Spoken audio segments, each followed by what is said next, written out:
Join Sid for this edition of It's Supernatural.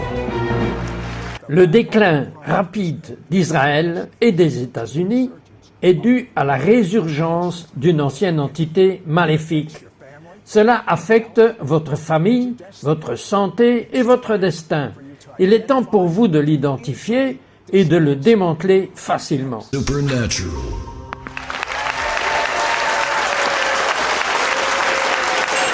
Bienvenue Saint-Esprit, va et viens dans cette émission. Mon invité, Beck Greenwood, a été encadré par Jésus. Vous m'avez bien entendu, par Jésus lui-même. Il a exposé et démantelé un ancien démon qui est la cause du déclin de l'Amérique, du monde et des familles.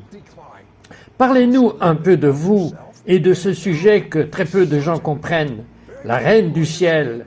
Mais commençons par un peu de qui vous êtes. Vous savez, Sid, en grandissant, ma mère me disait toujours « Becca, tu es bénie.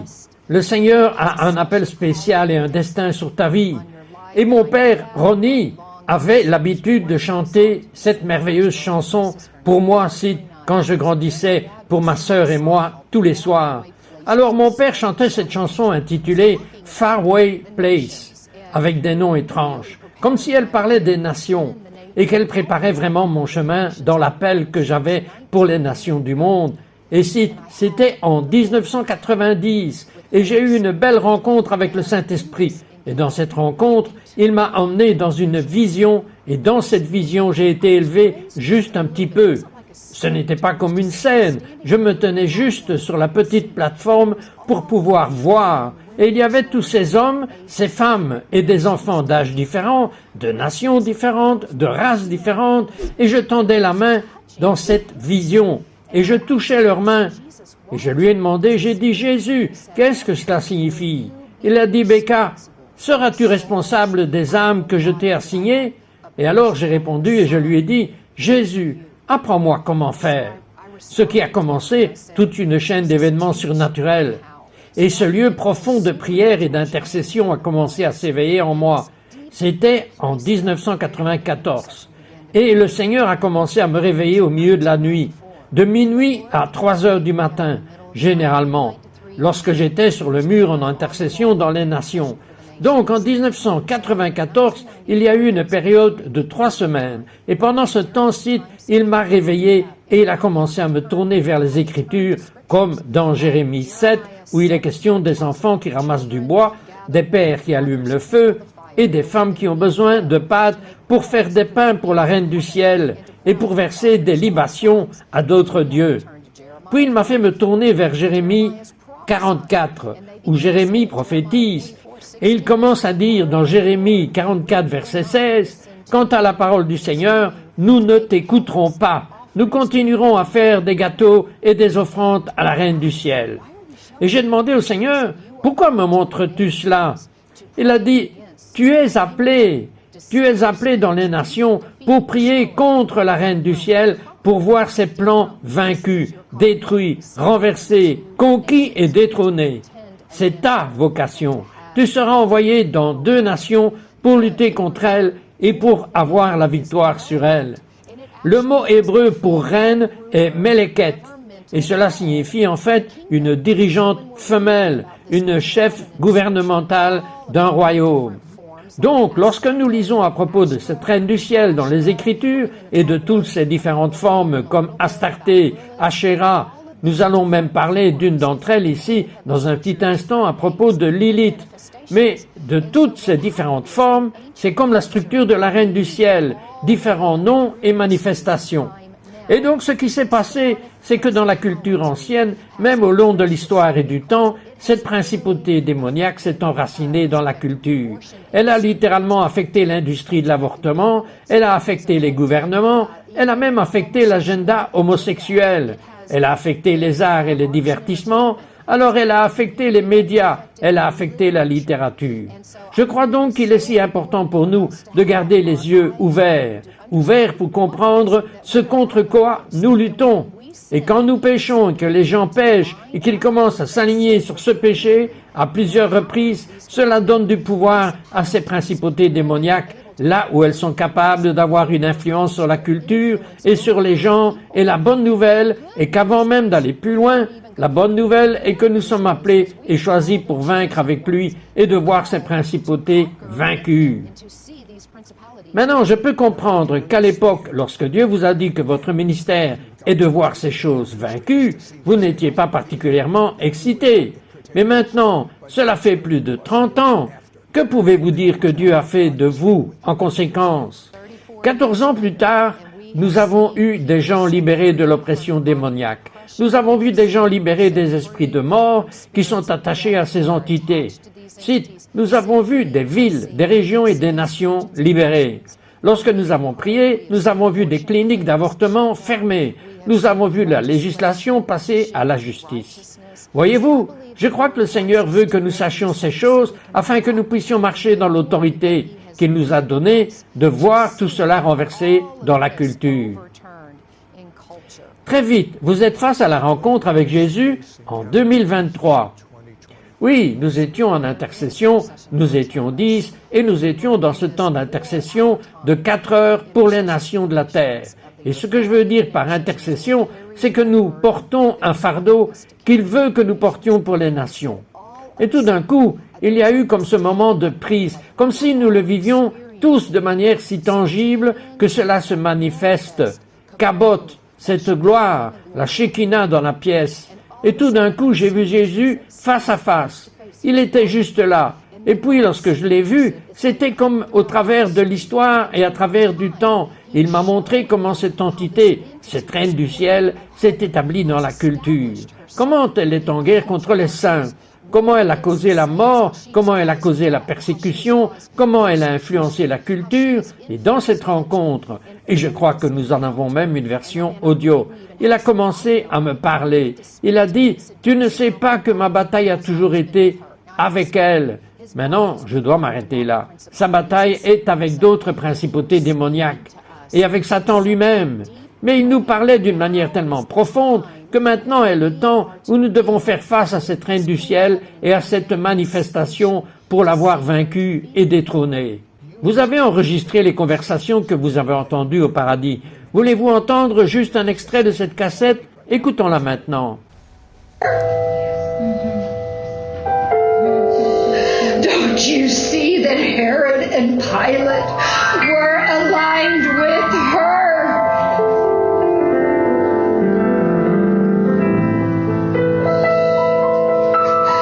Don't you see that when the apostolic was being birthed, it was her that imprisoned them? Don't you see that the false apostolic that has spread across the nations of the earth is on the very ground that tried to imprison and snuff out the true apostolic that the word of God was being released through? Don't you see it was her? This is why the final battle of the ecclesia is with her.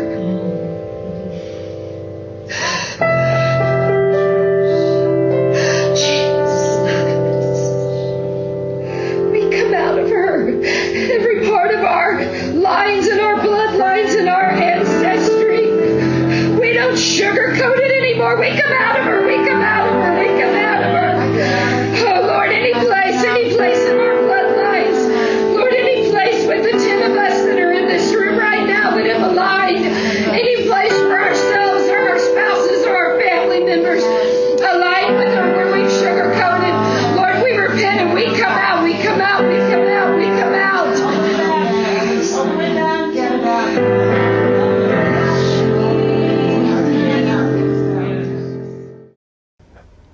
Quand nous reviendrons, Becca brisera les forteresses démoniaques qui contrôlent votre vie et priera pour que Dieu libère sa gloire. Nous revenons tout de suite.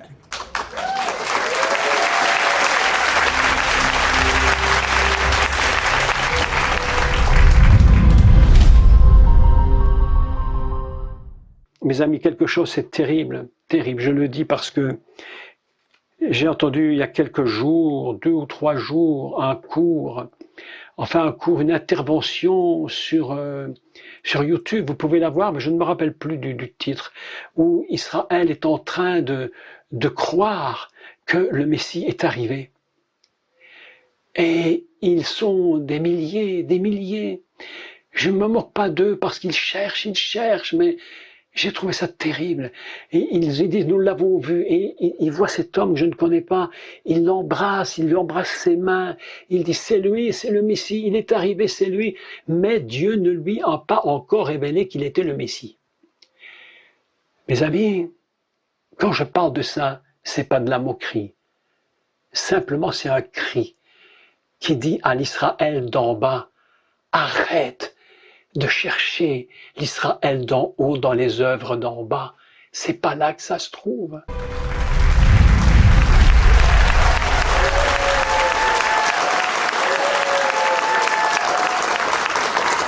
C'est fascinant. Becca a fait des recherches approfondies sur une principauté, un esprit démoniaque appelé Reine du Ciel. Parlez-moi brièvement de certaines des choses que cette entité Reine du Ciel, esprit démoniaque, contrôle. Oui, eh bien vous savez, quand nous lisons dans la Bible, et nous l'avons dit plus tôt, la Reine du Ciel, le mot hébreu est Meleket. Donc cela signifie qu'elle est comme une femme dirigeante, comme un chef gouvernemental d'un royaume. Donc, dans la hiérarchie de Satan, elle est assez haut dans son armée démoniaque. Et ce qui se passe, c'est qu'elle a influencé ce que nous avons vu. Elle a influencé le mouvement féministe. Elle a eu une influence dans le secteur bancaire et les structures démoniaques à travers les Templiers de la nuit. Nous avons vu qu'elle a eu un impact et une emprise démoniaque sur toute l'industrie de l'avortement. Nous avons vu qu'elle a eu une emprise sur les formes de racisme de la Reine du Ciel qui ont affecté le racisme depuis les temps anciens. Nous avons vu la Reine du Ciel s'infiltrer et provoquer la mort et le meurtre, le trafic d'âmes humaines, le trafic sexuel à travers les cartels de la drogue et leur version de ce qu'ils adorent dans la Reine du Ciel. Et nous l'avons vu à plusieurs reprises. Même comme avec ce que nous avons vu avec l'avortement, ce que nous avons vu opérer au travers de la structure nazie, à travers Hitler, et quand nous commençons à lire et à comprendre comment cette entité démoniaque a eu une emprise, et lorsque nous écoutons ce lieu d'intercession, j'ai commencé à pleurer parce que je pouvais voir comment cette principauté avait fonctionné à travers l'histoire et le temps, et je me suis dit, je vois. Qu'est-ce que Lilith a à voir avec la Reine du Ciel? Oh, elle fait partie de cette structure. Et les gens vont dire, qui est Lilith, n'est-ce pas? Où la voyez-vous dans la parole de Dieu? Et je suis contente que vous me l'ayez demandé. Je vais vous donner une écriture. Et c'est Ésaïe 34, verset 14.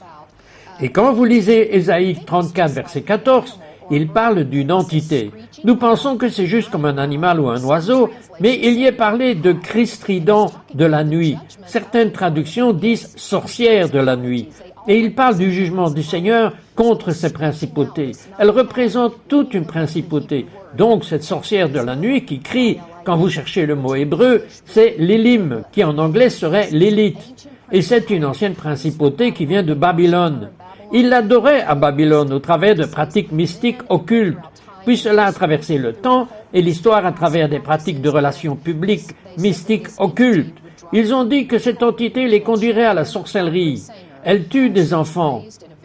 Margaret Sanger a été élevée dans une famille très pauvre et son père ne croyait pas du tout en Jésus. Il était athée, socialiste et très contrôlant. Il était alcoolique. Ils étaient pauvres et elle a perdu sa fille. Elle avait une fille ici et le nom de sa fille était Peggy. Et elle l'a perdue quand elle avait 5 ans. Alors, Margaret Sanger a ensuite commencé à s'impliquer dans des séances où elle a commencé à avoir des rêves et des visites de petites filles. Et puis elle a commencé à aller à des séances où elle pouvait alors voir Peggy, sa fille, ce qui l'a conduite dans une forme de culte mystique occulte. Le rosicrucianisme est l'endroit où il méditait afin de parler à des êtres spirituels démoniaques pour l'autonomisation occulte. Et la partie occulte de la Kabbale, qui adorait la déesse de la lune noire, Lilith, qui faisait également partie du rosicrucianisme. Donc, Margaret Sanger a commencé à s'impliquer dans ces pratiques occultes. Savez-vous que c'était vraiment l'un de ces esprits démoniaques? Il pense que Lilith lui a dit de nommer Planet Parenthood, Combien de bébés y ont été assassinés? 60 milliards ont été assassinés de la main de l'avortement et de la part de Planned Parenthood. Et ici, nous avons cette entité démoniaque Lilith, le mot hébreu qui est la force motrice derrière ce que nous voyons, qui essaye de tuer la prochaine génération. Et donc, quand Margaret Sanger faisait cela, ce qui a commencé à se passer pendant la Seconde Guerre mondiale, Hitler et ses responsables nazis ont commencé à entendre parler du mouvement eugéniste et du planning familial et de ce que Margaret Sanger et ce groupe et ce mouvement faisaient. C'est ce qui a conduit au décret nazi de 1939 selon lequel ils allaient alors commencer à tuer les bébés nés avec des handicaps mentaux ou des maladies physiques, ce qui les a ensuite conduits à vouloir créer une race aryenne parfaite. Ce qui a ensuite conduit au meurtre de tous ces juifs. Vous voyez comment tout cela est lié? Brisez certaines malédictions maintenant. Il y en a parmi vous qui regardent et qui ont eu des avortements. Et vous entendez cela, et donc maintenant, je brise toute culpabilité, toute honte et condamnation de vous, maintenant, au nom de Jésus. Maintenant, où un esprit de mort est entré dans votre utérus, provoquant la stérilité à cause de cet avortement. Je brise la mort de votre utérus. Maintenant, au nom de Jésus, vous ne serez plus stérile. Pour celles qui ont été impliquées dans le mouvement féministe Lilith, est l'entité démoniaque qui donne du pouvoir au mouvement féministe. Elles disent quelle est leur icône, leur idole, leur puissance. Maintenant, au nom de Jésus, pour vous tous poussés par cette entité rebelle Lilith, je prends autorité sur cela maintenant dans votre vie au nom de Jésus. Et il y a des mères qui regardent et vous dites que c'est ma fille ou ma petite fille en ce moment, au nom de Jésus, nous sommes en accord que la rébellion et le féminisme seront brisés maintenant au nom de Jésus. Et toute la méditation de sorcellerie, toute la cabale Lilith, la méditation sur la déesse de la lune noire Lilith, que certains d'entre vous qui regardent vous dites « j'ai fait ça », je veux que vous disiez maintenant « Seigneur, je me repens, je te demande de me pardonner, et maintenant je brise toute magie noire de votre vie, maintenant, au nom de Jésus. » Et ceux qui sont des croyants juifs messianiques, qui regardent cet épisode en ce moment, toute mission de Lilith et attaque pour voler votre race, pour voler la vie à votre peuple, je prends autorité sur cet esprit de mort, maintenant, au nom de Jésus, cet esprit de meurtre dressé contre vous. Tous les agendas de racisme et de préjugés de Lilith sont annulés maintenant, au nom de Jésus. Et certains d'entre vous qui regardent, tout d'un coup ce nuage de confusion s'est levé de votre esprit, et maintenant vous voyez et recevez et entendez la vérité de l'amour parfait de Jésus. L'amour parfait de Yeshua, l'amour parfait du Messie, vous touchant. Jésus, je te remercie pour ta résurrection qui sauve la vie maintenant, qui touche tous ceux qui regardent, qui étaient pris dans cette structure de mort de Lilith. Et maintenant ils marchent avec toi dans ta vie de résurrection. Seigneur, je te remercie maintenant pour ce feu du Saint-Esprit, pour que ta gloire soit libérée sur eux du sommet de leur tête jusqu'au bout de leurs pieds. Chaque endroit où la maison a été balayée, remplis-les jusqu'à ce qu'ils débordent. J'ai une vision. Plusieurs d'entre vous regardent en ce moment même et je vois littéralement dans votre maison que vous ressentez cette visitation de Jésus, cette visite de gloire de lui dans votre maison en ce moment même. Il dit que l'esprit de suicide et de mort est brisé et que sa gloire et sa vie vous inondent maintenant, au nom de Jésus. Certains d'entre vous ont encore des cicatrices sur les bras à cause de cette tentative de suicide. Regardez vos bras en ce moment même, les cicatrices sont en train d'être guéries en ce moment. Et beaucoup d'entre vous, sentinelles prophétiques et intercesseurs, vous êtes pris dans sa présence et dans sa gloire en ce moment. Et vous commencez à voir ce qu'il veut que vous voyez et vous entendez ce qu'il veut que vous entendiez. C'est un nouveau jour pour vous. Sentinelles prophétiques au nom de Jésus.